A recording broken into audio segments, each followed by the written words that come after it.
Fired up, ready for the week. That didn't sound good, I'm just telling you. Y'all might want to go home and rethink how you feel about the upcoming week. I know, it's hot. Everybody's thinking, man, what can I do inside? Right?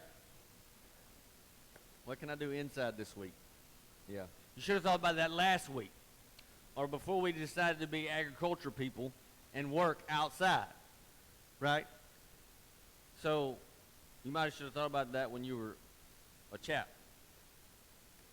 Or growing up. See, I should have known because I worked outside all of my early years. And I should have thought, you know what? I need an inside job. But no. I like cows and horses. And all that requires you to work outside. I'm just not as smart as I thought I was. Anyway. Well, let's let the Buckaroos go upstairs with B. B's back. B is back. I know y'all are fired up, ready. Boom, look. Wait, you got one more. Hollis, gotta wait for Hollis. He's coming. That's what he's doing. You might need that. I don't have a bag. Oh, well.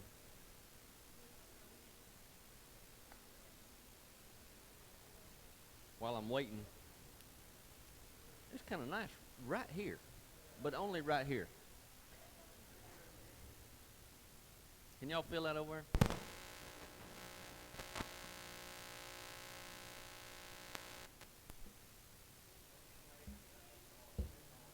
Huh?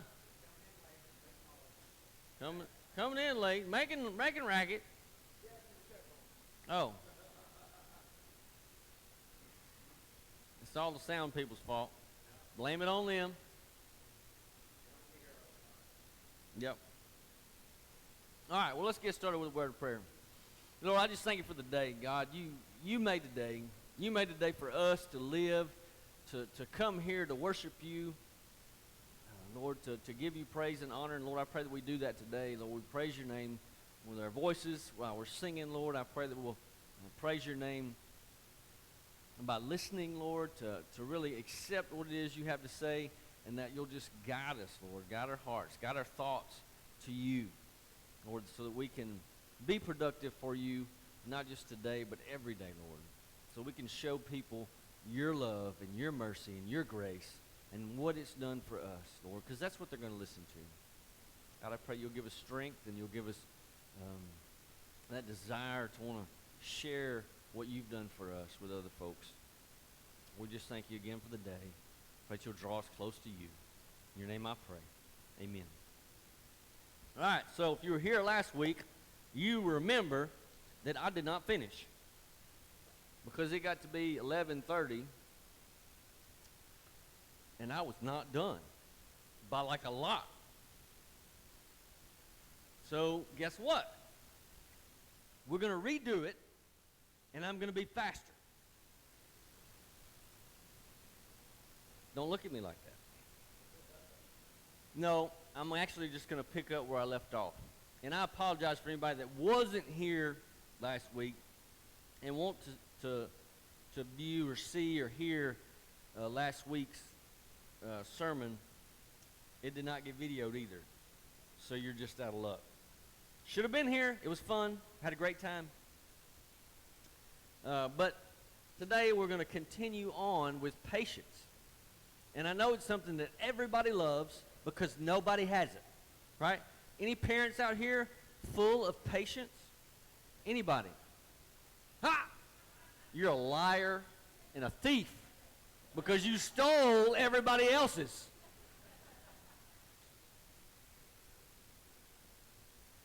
Leave it to Chris. So, here's the deal though. I've seen and heard and been to a lot of horse trainers. Anybody in here train horses?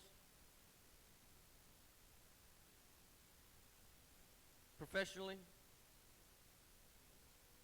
I don't. I'm just raising my hand, so maybe y'all will. Um, so I've been to clinics. I've sent horses to horse trainers, and so I've heard all the, you know, the newest and greatest fads in horse training, right? Because they change like the wind. Sometimes like people change underwear, right? They change so fast, like you can't keep up. You know, one day they're saying this, and the next day they're saying the exact opposite, right? So you know, it's just kind of a whatever works for you kind of deal. You know, if your horse does what you want it to do, then it's good. You're fine, right? Well, I ran across this one trainer, and it kind of struck me as odd and strange because I never thought of it this way. But what he did was he would do something with the horse, whatever he was trying to get to do, and maybe it was lope, maybe it was back up, maybe it was just kind of give their head, maybe it was loping around in a circle, doing some fancy trick. I don't know, whatever it was, right? He would do it, and then once they got it, immediately, once they got it, just for a split second, he would stop the horse and then just let it sit there. And of course, I'm on another horse, and I'm watching, and I'm like, well, that horse is going to know how to stop real well, right? But I'm sure that's not what he was teaching. But then as I got to talking to him, and he kind of explained this particular method. Now, he didn't use this on every single horse because every single horse is different, right? You can't do the same thing on every horse because they're like people. They're all crazy, and they all have their own opinion, right? And so if you try to do the same thing with every horse, it's like talking to your family the same way that you talk to everybody else, right? Or to talk to your preacher like you talk to everybody else. And I know nobody in here does that. Because you would be offended. Or I would be offended, maybe. Some of you. I don't know. Y'all are all pretty good. Y'all probably talk to me just like you talk to everybody else, right? Because I'm just that cool of a guy. Get over it. I'll get over it. But anyway, this guy, he would just as soon as the horse would do it, he would just stop and let the horse stand there. And of course, you know, the horse licks its lips. It's all, you know, he's thinking about it. And that's kind of what he said. He needs time to process it, right? He needs time to process that he did something right. And so allowing him to rest was kind of a good reward, but it was also allowing him to process what he did well. And so I still don't get it, but I understand his train of thought. And he had trained some nice horses. I'd ridden some of his horses before, and they were pretty nice. And so the end product was nice. But this whole stopping and thinking thing, I just really couldn't wrap my brain around. And I'll tell you why. Because I'm not a patient person. I'm not going to sit there on a horse not doing nothing when I could be training it to do something different. Right? Okay, you got that. Let's move on. Right? Is that how we work? Anybody in here ever been to school? You been to school before? Maybe? Some of you hadn't. That's okay. Like Dale, hadn't been to school. Well, kinda. But if you've been to school, you understand this concept. You don't get a break, right? When you go from, I guess the only time you get a break is whenever you're in high school. And of course, high schoolers think, I'm going to die, because they don't think they ever get a break, right? Bull honky. When you're in elementary school, you don't get a break, right? Because you have the same teacher all day. And so they just go from one to the next, right? Okay, put up your social study books, get them out, get out your English books, bam, they're off to the next thing, right? No time. High schoolers get, 7 minutes, 5 minutes? Anybody know? 5, 7, 8? Depending on how big your school is, right? Mine was small. You can make it there in 2, right? So you have time in between classes. Okay, I have geography now, and I'm going to algebra, and I've got 8 minutes to change my way of thinking. or to think about what I learned, because every high schooler thinks about what they learn, right? While they're walking to the next class. No, they don't. They're gibbering and jabbering about some kind of crazy stuff that went on that day or the last, you know? But we're always in a hurry. There's always the next thing, right? Always the next thing, right? Back in the old days, and I say the old days like I was alive then, but, you know, the old days, and I'm not talking about anybody, nobody in here was alive then either, right? So like Genesis, right? We weren't alive then. Back in the old days, it was a little bit different, okay? It wasn't as fast-paced, right? You couldn't just go from here to Egypt and back in 2 days. That just wasn't happening, right? There was no planes, there was no boats, really, that would go that far. In fact, they didn't even know we existed as far as the country. So everything happened a lot slower, right? So I'm sure that moms and dads had a lot more patience back then. I'm just thinking out loud. But we today, ever since cars, right? Because how many thousands of years did they ride horses to get where they needed to go? Or walked, right? In the Old Testament and the New Testament, they walked. Now, every now and then, they'd ride a donkey or a camel or something. But they walked a lot, and then they rode animals a lot. Well, I don't know if you know this, but a donkey is not as fast as a Dodge pickup. Some Dodge pickups maybe. But not mine, right? Mine's pretty quick with this foot because it's full of lead. I don't know why God made one foot, the right foot, full of lead, and the left foot not. It's like feathers. But today, everything moves so fast, and everything changes so fast, right? Because what? Social media, the news, the internet. Really, with the beginning, it all kind of started with the internet. That's really a lie. It all started when they started making cars, right? When they started making cars, I wasn't alive then either. But when they started making cars, that's kind of when everything started speeding up, because then you could speed up how fast you got from here to there. Which means if you could speed up how fast you got from here to there, then you could go farther in a day, right? Because if you were riding a horse, you could only go so far. You either had to swap horses and you had to spend the night and let the horse recoup from your day's ride. And so from that point until now, everything, the Industrial Revolution, I mean, just all kind of stuff happened between then and now. And so it has been a constant climb upward of lack of time, which interprets into lack of patience. And we breed our kids to not have patience. Why? Because everything is immediate. Google is the worst thing that was ever invented besides the internet. And I'll tell you why. Because when your kid asks you, Mama or Daddy, how many stars are there? I don't know, ask Google.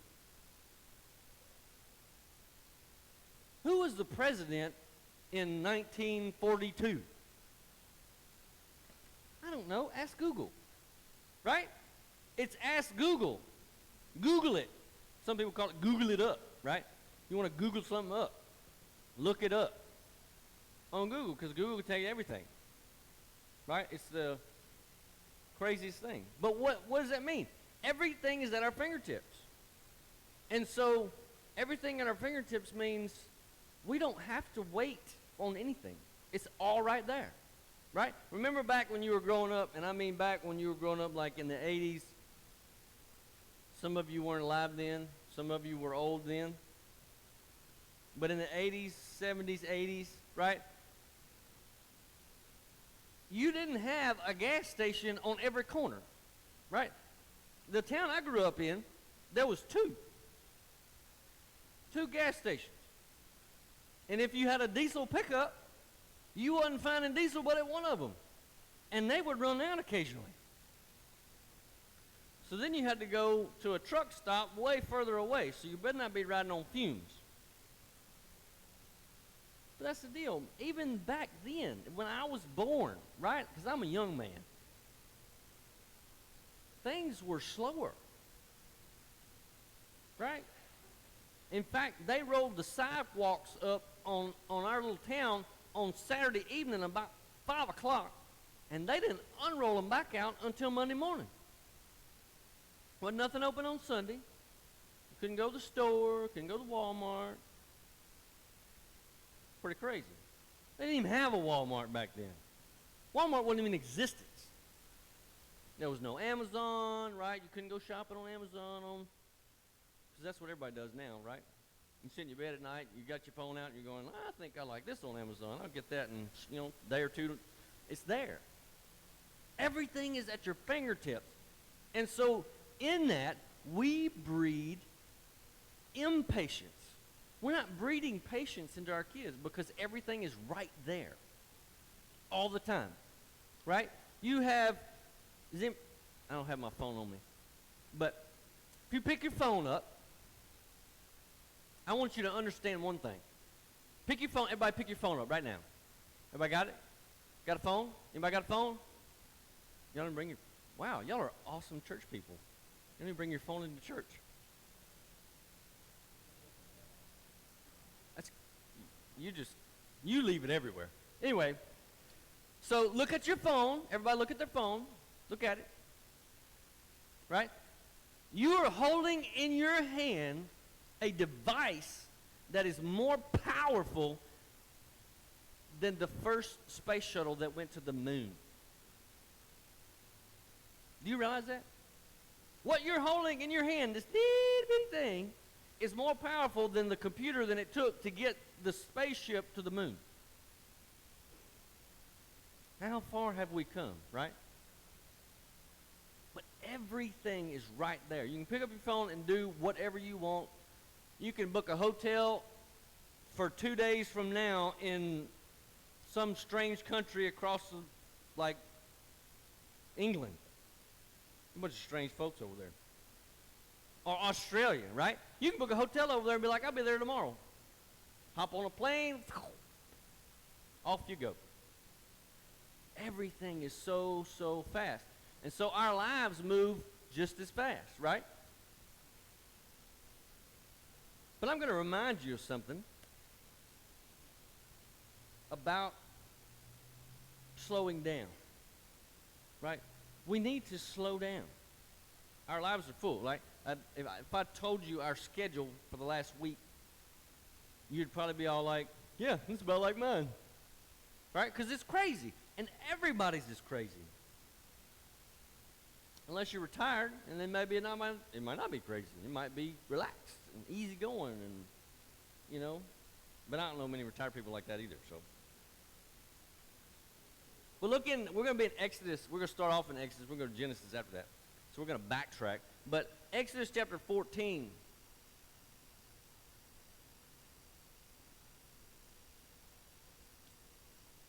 Verse 13 says, but Moses told the people, don't be afraid. Just stand still and watch the Lord rescue you today. The Egyptians you see today will never be seen again. So here they are. Moses and the bunch of crazies that are called Israelites are standing at the Red Sea, right, in front of it. And it's, a million or 1.1, 1.2 million people standing right there at the edge of the Red Sea. And, God's already told Noah, Moses, I'm going to handle business, so don't worry about it. And Moses believes that he will. But, he saw all the crazy stuff he did in Egypt. But the Israelites are like, man, we got to do something. We got to get ready. We got to make weapons. We got to get our soldiers ready. We're not ready for this. We need to get ready. We got to do something. We can't just sit here. We got to do something. Like now. Like we got to get moving. Look at something's got to get to, they're freaking out. Right? Freaking out. because they look back and here's Pharaoh's, his Pony Express or his posse's coming over the hill, and, you know, they're coming to get him and his army and everything. And Moses is like, I want y'all to take a look back there at those people that are coming to get us. And I'm going to tell you right now, them people ain't going to be seen no more after today. Right? Because God's going to handle business. Do you think that if they'd have stretched out enough people across the Red Sea and they all got to pushing the water back, you think they could have pushed the water back enough for them to walk through? I mean, even that many people? No. And they sure as heck couldn't all swam across there. I mean, if you think about it, with that many people, they're having babies like every 30 minutes. So somebody's going to have a baby in the water. A bunch of people, actually. Right. While they're going across there. So, it was not something that they could do physically. They could do nothing in order to get across the Red Sea with what they had, right? It would have taken them a long time to build boats, right? They couldn't have built boats and made it across there before the Egyptians got there, so that was out, right? That wasn't going to happen. And I'm pretty sure it would have been hard to build boats out of sand, which is what they had available to them right there. And so, what was their only option? Well, it was to freak out. When your only option is to freak out, what do? Freak out, right? That's what you do. Because we don't have that patience in us. Like Moses was saying, be patient. God's going to handle this. He's going to take care of this humongous, overwhelming foe that is coming on us right now. He's going to handle it. But you've got to be patient, right? You got to wait. Just sit still. Don't freak out.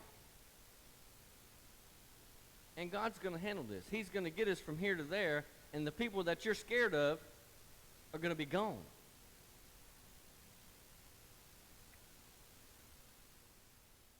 This is coming from an old man. And how many young people listen to old people? I don't know. That's what I'm asking you. I don't know. And who's considered old? That has nothing to do with the sermon. Here's the deal. God can do great things through us. All of us. Everybody in here. He can do great things through us if we'll let him do his deal. Let him provide. Let him open doors. Right? Now, there's lots of folks out here that are go-getters, right? There's lots in here, lots of them, that are like, I can't wait. I cannot wait. Just, it's not in me. Right? That's what they say. And I totally understand that. However, if we try to push through stuff, we might not get what's coming to us, right? If God's going to do great things through us, then if we do them, right, if we physically, mentally, without anything from him, if we just do them, who gets the credit? Who gets credit? We do, right? I did that. I did that with my own strength, my own power, my own everything. I did it all on my own. And so if we get ahead of God, right, they could have built boats and strung themselves across there and tried to push the water back so they could, go through there. But that's not what they did, right? Moses said, sit still. Quit your belly aching. Quit your griping. And just wait. Just wait a minute. And let God do his thing. Because God's going to take care of his people, right? I mean, he just brought them out of Egypt from a guy that didn't want to let them go. All of them. Right? So why wouldn't he continue on taking care of them? He's got a plan, and he's going to make it happen. Sometimes we just have to get out of the way. But, you know, we live in such a fast-paced world, it's hard to not, right? Because we're always moving. We got too much going on. You have to be everywhere at one time, right? If you got more than one kid, odds are they're not going to play the same sport. And so you're going to be at that field, you're going to be at this arena, you're going to be, and then you have to divide and conquer, and then it's 7 days a week. I don't know what old people do. If your kids are out of the house, I say that's old. Now, you may be young.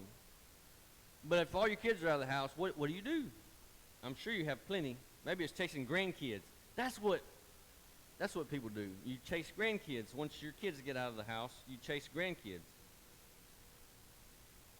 So really, what we're doing is not slowing down at all, right? We stay at the same pace because we feel like we have to in order to keep up with the world, right? Because the world is crazy. And so in order for us to keep up with the world and keep up with the changing times, we have to be what?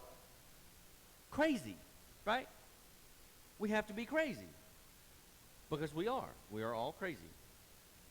If you say no, you're crazy.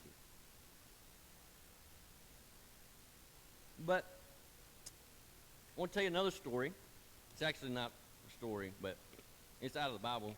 If y'all want to look in Genesis chapter 29, and I'm going to encourage you, this is about Jacob. I'm going to encourage you to, not today, well, if you got time today, read chapters 29 through 31 in Genesis. Awesome story, right? About Jacob. And God's blessing him, and amazing dude. I mean, he did lie to his dad, and, you know, still a patriarch of the Israelite, Jewish, whatever.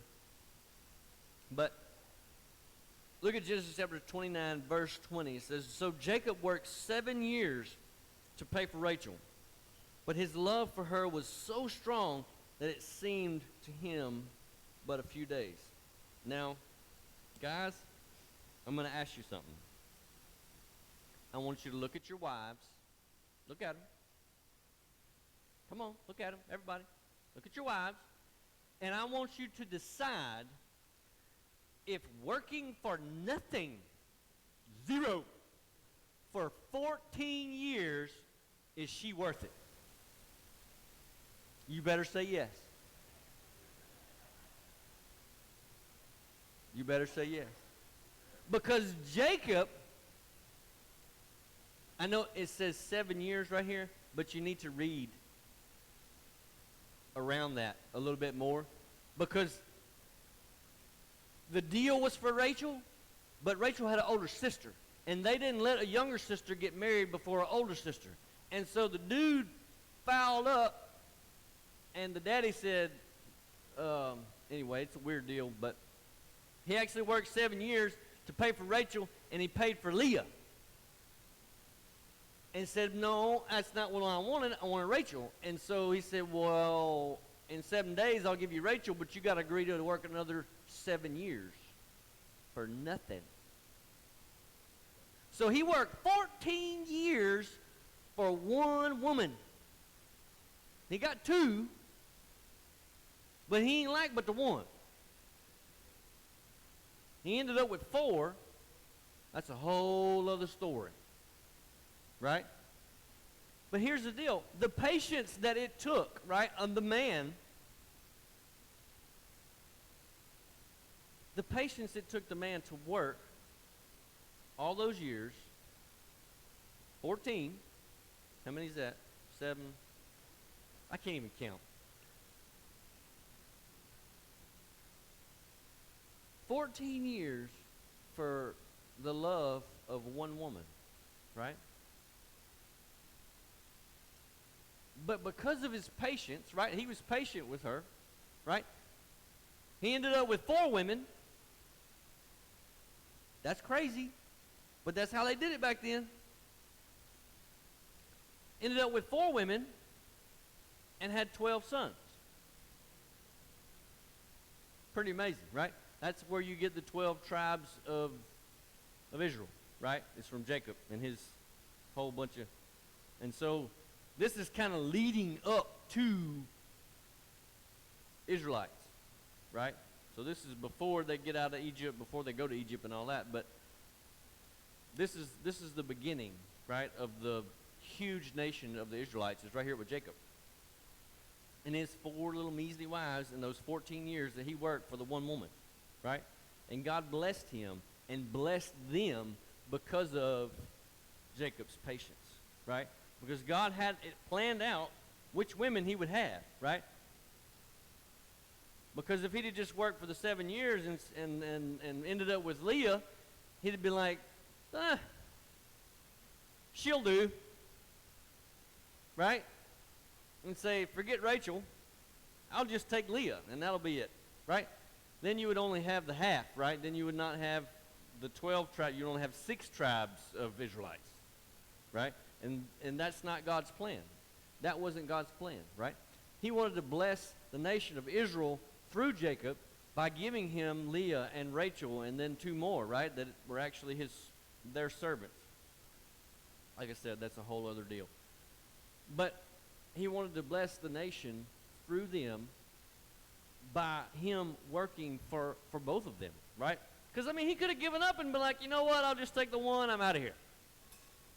How many of you would have done that? I can't handle 2, so I'd have been out, right? But he was patient. And God built the nation of Israel on that. Because guess what? He promised Abraham what? He promised Abraham that he was going to build a nation. His descendants were going to be the stars of the sky. Like, there was going to be that many. And he had 1 kid, 1 son. 2 sons, but from Sarah, right? He had 1 son, Isaac. And then Isaac, he just had the 2, right? He had Jacob and Esau. So, I mean, they're not growing real fast, I'm just saying. You know, how do you have a huge nation and only have 2 sons at a time? Well, that doesn't work so well. But God was wanting to bless them through Jacob. And so, from Jacob being patient with his father-in-law, men, be patient with your father-in-law and God will bless you. But being patient to get these women, to get these 2 women, his wives that he loved dearly. Well, he loved Rachel dearly and Leah, I don't know.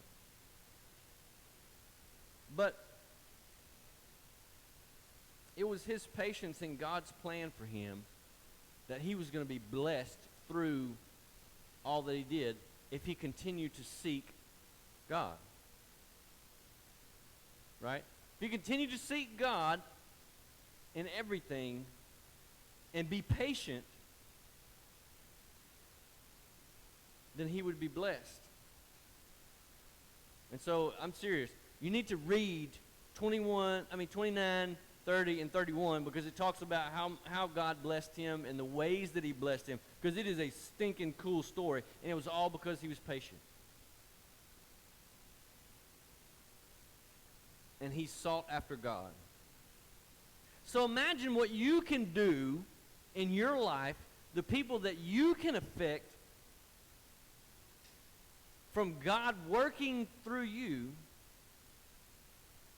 if you seek him and are patient when he asks you to be. I'm not saying that you have to sit on your rear end and do nothing forever until God just miraculously blesses you with whatever you're wanting. This is not how it works, right? That's what people think. Well, you just have to sit down and do nothing until God just blesses you. No. You've got to wait for him to open doors for you, and then you got to walk through them. And sometimes you may have to hustle. Right? Ruben is learning this whole hustle thing in football. It's great. Like, he's all of a sudden, he knows how to go fast instead of, right? That's what it's been up until now. And now, boy, he's just all over the place. So now sometimes you have to be slow. Sometimes you have to say, okay, I've got to step back and wait for God to open this door, or else I don't know what I'm going to do, right? He's got to open this door, and you got to walk through it, right? But you got to be ready for it, and you got to know it's coming. And the only way to do that is to know him and to be seeking him, which means reading his word, right? We've talked about it before. Getting it in you. You can't know what he says in his word if it's not in you, and you have to get it in you. And the only way to get it in you is, well, coming to church is one way, but it's not the only way, and it's not a very good way, because I only got you for an hour a week. Not really. I could make it an hour if y'all wanted me to, but is reading it on your own daily. And you can start with these couple of chapters in 29, 30, and 31 this week. It's a really cool story. It might freak you out a little bit, but it's really cool. It's awesome. It's about patience and about doing what God wanted him to do and about blessings. Man, if we were like Jacob and could just be patient and do what God wants us to do daily, man, we could make some damage in this world, right? Spreading the gospel, letting people know about God and about what Jesus Christ did for us. Let's pray.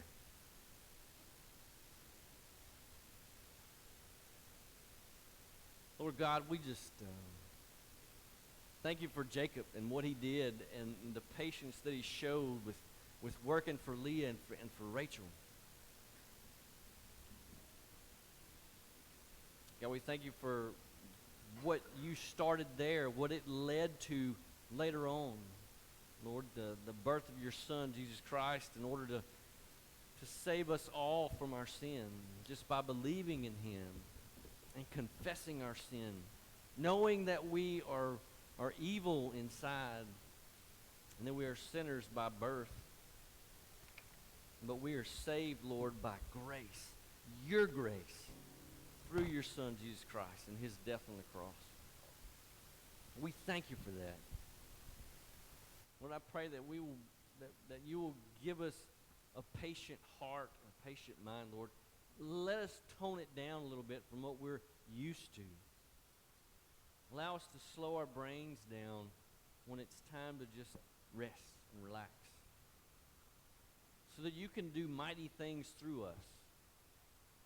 Now, because you could do amazing things through all of us here at Cross Creek and even throughout this nation if we'll just be patient and not push so hard, Lord, to do the things that we want to do, but be patient and do the things that you want us to do. We just pray for your guidance. We thank you for your mercy and your grace. In your most precious name I pray. Amen.